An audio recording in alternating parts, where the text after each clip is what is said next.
Привет, друзья! Как вы видите, сегодня температура за бортом минус 25 градусов. Приехали мы сегодня на машине, дабы чтобы не замерзнуть. И пойдем пешочком. Морозы, солнце. День чудесный.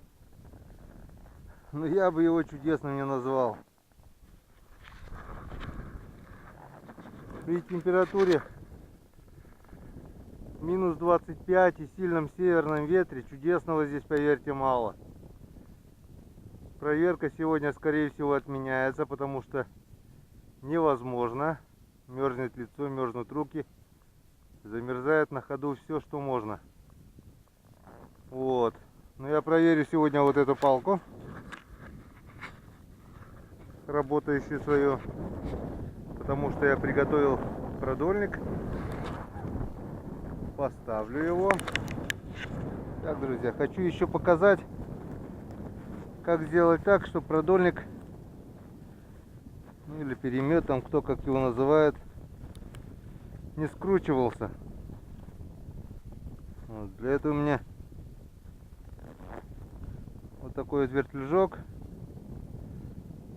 вот такая вот проволочка. Здесь стоял у меня крючок, я его снял и хочу поставить продольник. Это просто кусок алюминиевой проволоки.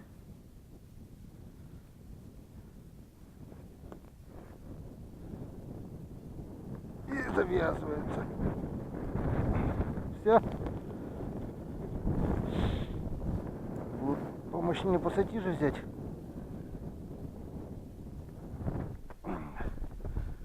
Она, в принципе, тоже никуда уже не уйдет.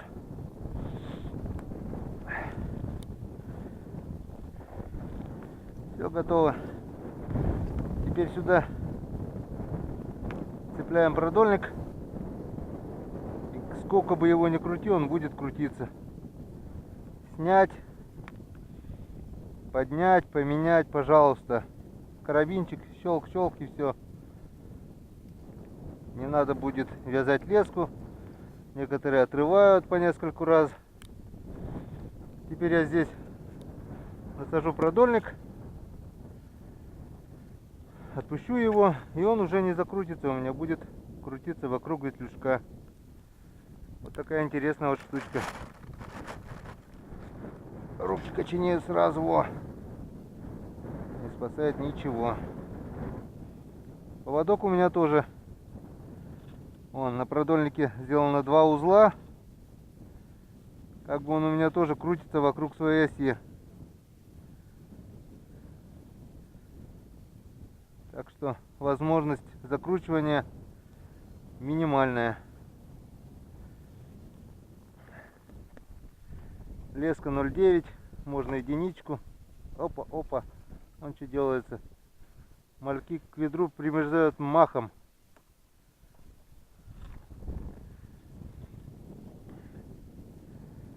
Можно вместо капроновой веревки ставить толстую леску также. Но на морозе с леской, я вам честно скажу, неудобно. Летом она, весной при плюсовой температуре хорошо, на морозе легко запутаться.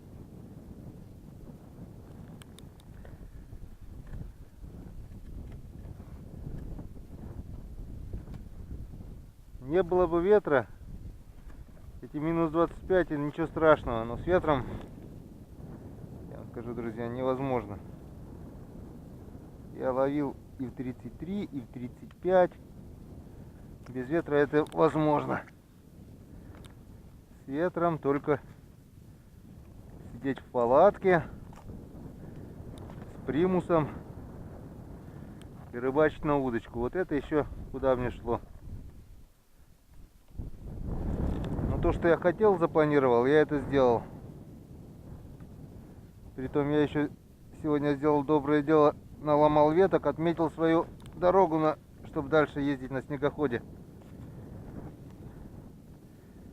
Все готово. Теперь мы просто берем и цепляем вот это Так, не примерзнуть бы мне к металлу. Сюда на карабинчик. Все, никуда оно не денется. Снять, поднять легко и быстро. Поменять.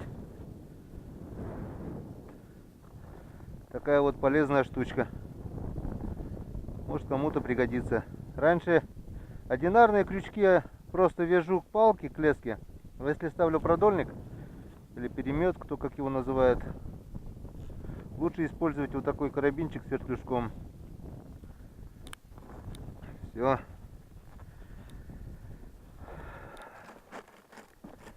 Что хотели, мы это сделали. Потому что это продуктивная палка у меня была. Поймала уже немало налимов. Посмотрим, как поведет здесь мой продольник. Самое интересное, глубина-то здесь совсем небольшая. Может быть, 1,5 метра максимум. Вот пойми его. Там идет вообще тиховод. Течения нету. Что он здесь делает? Питается он здесь или что? Не знаю. Тут вокруг все зашуговано. Ну, здесь получается, вот там был налим у меня, там был налим. Вот в этом месте у него, получается, идет тропа. На той дальней палке у меня тоже 2-3 налимчика у него было уже. Вот так он, получается, вдоль зашугованности идет налим. Потому что остальные палки молчат, а вот эти работают. Ну вот. Как-то вот так. Теперь у меня несколько мальков еще есть. Пока совсем не закоченел. Пожалуй, проверю я несколько палок еще. И обратно. Так, еще забыл сказать. Лунки. В такой мороз засыпаем сразу. Не ждем, когда покроется пленкой там или еще что-нибудь. Поверьте, минус 25, минус 30 при засыпанной лунке уже не страшно. Если до минус 10 я их не засыпаю, берегу снежок, которого не очень-то и много. Потому что весь снег, который был на реке, залило водой. Выступила, когда вода, невозможно было ходить по реке. Все было как весной. И вот этот снег, которого теперь очень мало, та вода замерзла, получилось, лед стал толще, а снега стало мало. Так что его надо теперь экономить. Не таскать же его-то потом за 10 метров. Используют теперь только его при сильных морозах. Все, теперь эта лунка уже не замерзнет. Итак, друзья, сегодня у нас проверка палок выборочная. Проверяю только те палки, которые мне нравятся, на которых есть надежда, что там сидит налим. Посмотрим, угадаю ли я сегодня, где сидит налим. Короче, игра в русское лото начинается.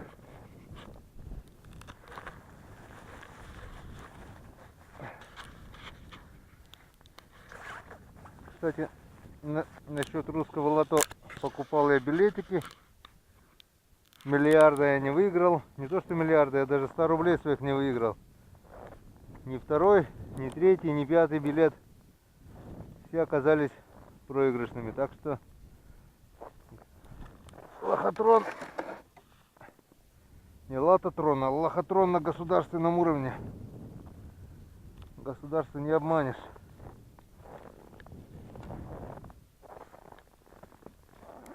Так. И здесь у нас сидит ёрш. Там небольшой налимчик, который заглотил по самые никуда. Ну ладно, плавай. Ты, правда, случай. Слушайте, меня покусали, какой-то весь поцарапанный.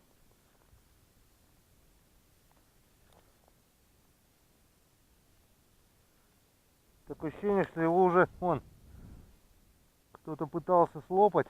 Вон, следы от зубов.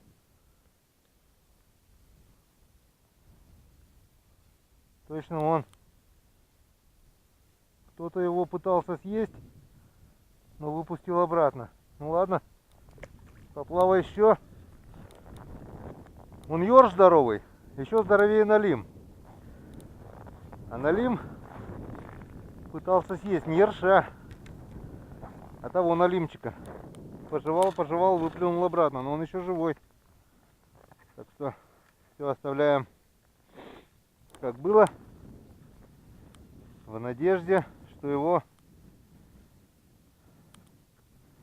найдет крупный налим. Ну и мороз, я вам скажу, сегодня. Не столько мороз, сколько ветер.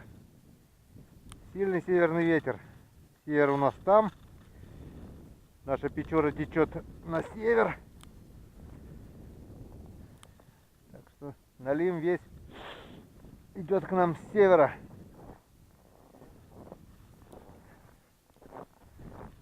Засыпаем. Здесь с налимом мы не угадали.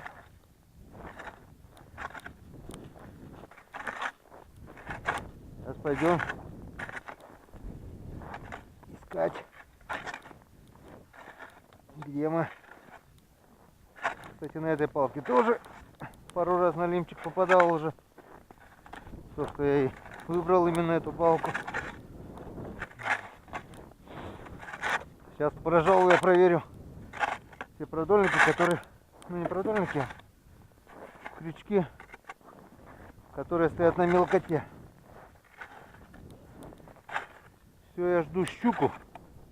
И этот год щуку еще я не ловил. А прошлый, когда все щуки, которые мне попадали на мелкоте. Тут вот отмель начинается. И они, некоторые попадали, даже полметра воды было подо льдом, даже и того меньше. А щука там живет. На глубине ее почему-то не было никогда. Вся щука, которая не попадала, вся она здесь вот между дамбами. Дамба тут, дамба здесь. И вот они здесь зубастые. Шастают. Нормально погоду дать. Из крайности в крайность. То оттепель, то резко морозы. Через 2 дня опять оттепель. И так вот всю зиму. Раньше было как? Мороз так мороз. Помню, под 40 мороза давили. Когда мы еще в школе учились, для нас был праздник. Минус 40. Ура! Интернат едет в Троицк. Для нас это райцентр был как город. Купим батончик, купим лимонад с буратино.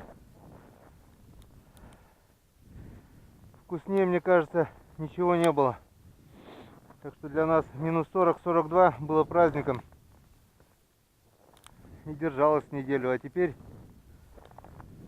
такие морозы уже редкость. И лето было как лето, и зима как зима. Теперь почему-то все это перевернулось с ног на голову. Ёрш живой. Там что-то... есть такая же история. Мелкий налим и ёрш.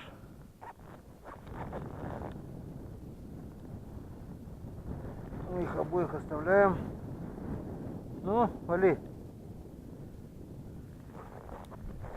Глубина здесь вон получается метр, ну, максимум 1,5 метра. Дно каменистое. Ждем щуку. Нашу зубастую щучку. Ветер пробирает до костей. Несмотря на то, что на меня, как на капусте, 100 одежек и все застежками, продувает насквозь. Заливка переправы идет полным ходом. Скоро, надеюсь, откроют переправу.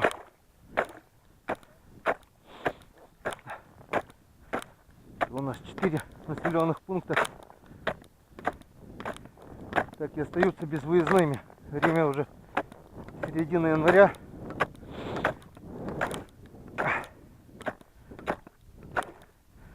А у них единственный путь передвижения — это снегоходы,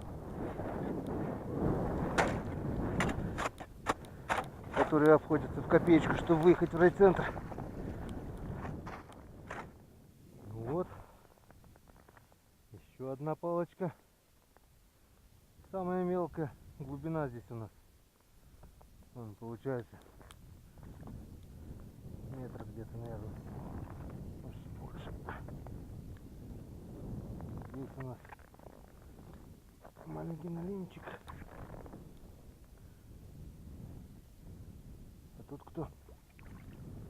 Еще. Что с тобой делать? Я, наверное, сниму.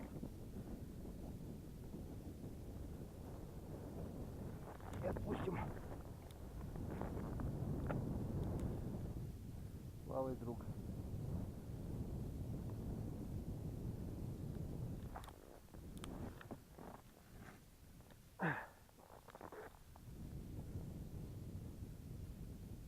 Уж когда подрастешь,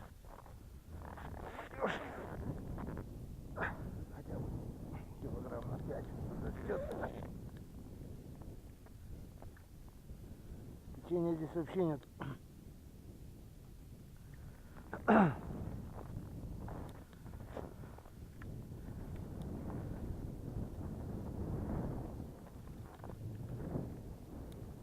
Глубина метр где-то, наверное, подо льдом. Ай, как руки мерзнут. Просто прилипают к палке.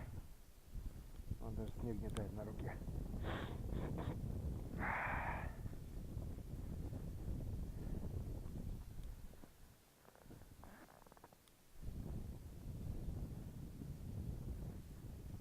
Так что, если мороз и солнце, день далеко не чудесный, если дует северный ветер. Без ветра, да, базара нет. С ветром чудесного мало. Никто не дергает. Никто не дергает. А тут дергать, потому что некому. Тут пусто, друзья. Ага. Теперь я понимаю, почему был сход. Бороды-то на крючке нету. Сломалась борода. Произошел сход, был налим, но ушел. Теперь надо менять такой крючок, такой мороз. Вот, открутили старый крючок. Хочу показать, как просто я вяжу крючки. Вот тут у меня на конце узел. Беру, раз, два. Все.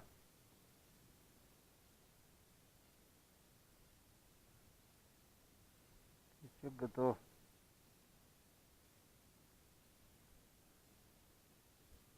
Сам затягивает. Он уже никуда не денется.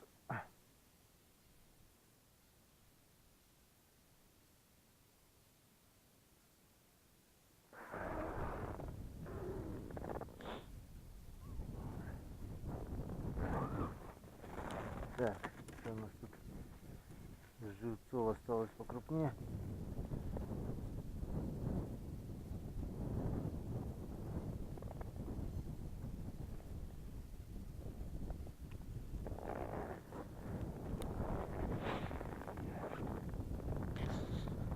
Так, еще пару палок и домой. Итак, у нас еще луночка готова. Проверяем. Проверяем. Что мы видим там? Фигу с маслом там мы видим. Пампарирурам. Опять мелкий налим. И опять пустой крючок. И опять без бороды. Да что это такое? Меняем крючок. Ну что, друзья? Откопали еще палочку. Кстати, эта палка нам 2 или 3 налима тоже давала. Посмотрим, что она скажет сегодня. Приготовим на всякий случай крюк. А вдруг? Ну, нет. Ничегошеньки тут нету. Ничегошеньки тут нету. Ёрш и малек.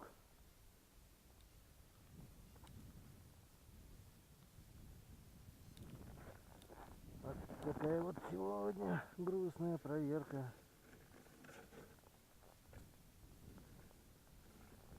Вода замерзает на глазах. Ну.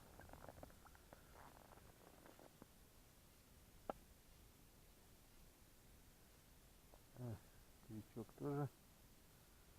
Не. Мороз с ветром не есть гуд для проверки. Этот ёршик еле живой, ну ладно.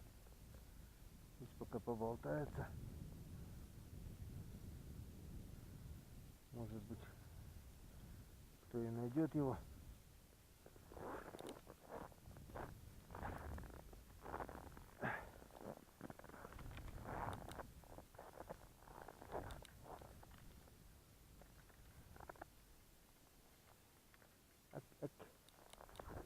Рука аж прилипает к палке.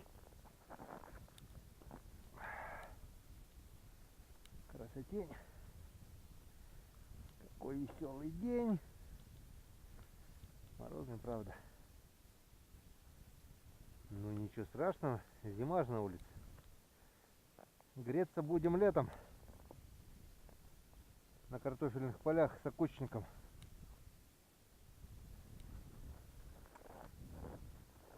Ладно, выключаем.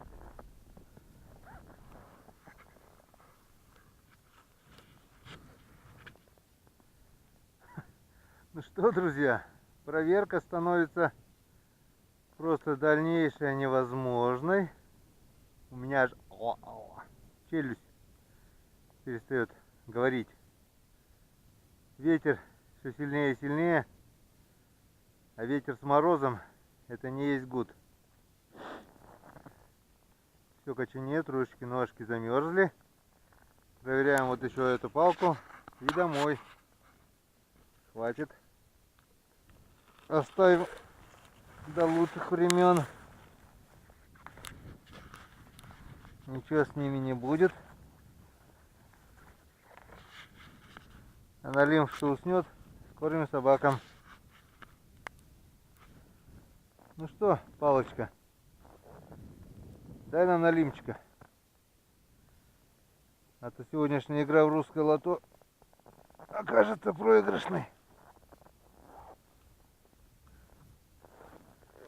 Натяжки нет. Значит, мы проиграли. Малек живой. Ёж живой. Ну вот как-то вот так.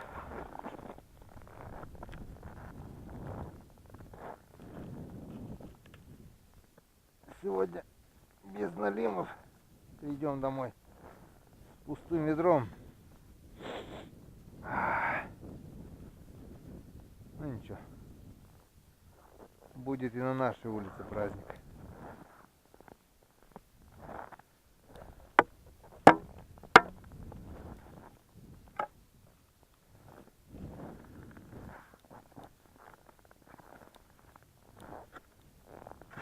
утепляем.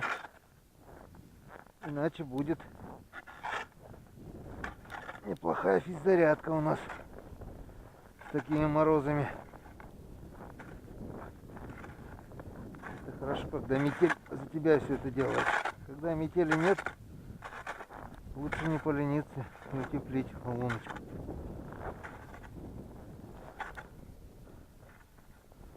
Ну что, потопали домой.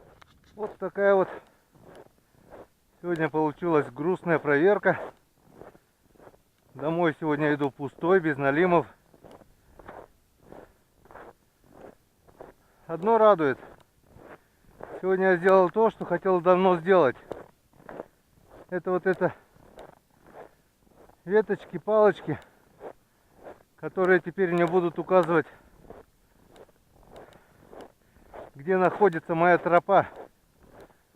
А то ночью как-то выехал, дорога была заметена. Я несколько раз, 2 или 3 раза, чуть не заехал на берег. В темноте кустов не видать, берега не видать. А возле берега там, вон, ключи, ручьи, все открыто. Очень опасно, на снегоходе можно врюхаться. Ну не то что намочить, можно вообще его утопить. А теперь мои веточки будут указывать мне мою дорожку до самой весны. Протопчу я себе тропиночку, и можно будет ездить на рыбалочку на своем ёршике, чтобы ураган лишний раз не беспокоить. Да и до переправы можно на машине доехать. Ураган пригодится еще для поездок на таежные речки, на озера. Там он нужнее, чем здесь. Ну теперь точно пока.